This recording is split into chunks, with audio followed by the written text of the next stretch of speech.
The spacesuit suddenly turned white, which meant his body had been poisoned. Kitai quickly opened his palm to check, and sure enough, a leech had latched onto the back of his hand. He forcefully shook it off, but the wound on his hand had already begun to turn black. Then, his face started swelling, and his consciousness became hazy. He hurriedly asked his father for help, but his father remained calm. You're going to have to administer the antitoxin in sequence.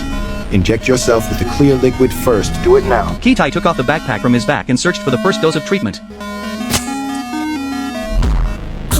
Now the second. ASAP. To your left, Kitai. Left. I can't feel my hands. Dad, I can't feel my hands. Press it into the ground. Roll over on it and press it into the ground, Kitai.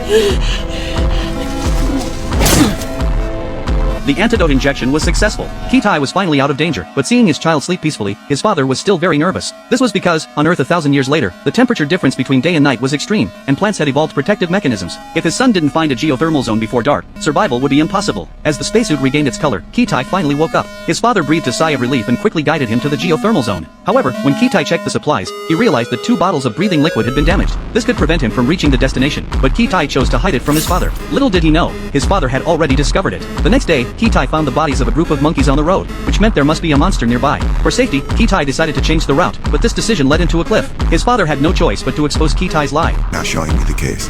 What? Show it to me now.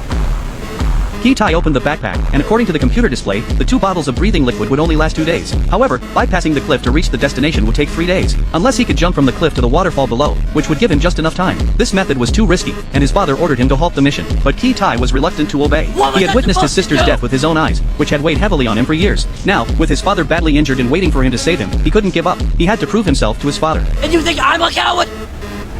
You're wrong! I'm not a coward!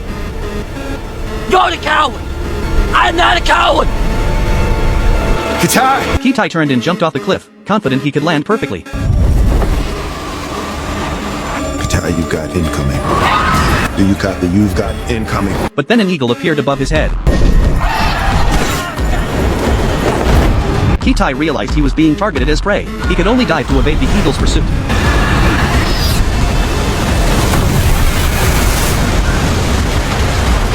But he still underestimated the bird's capabilities. Kitai!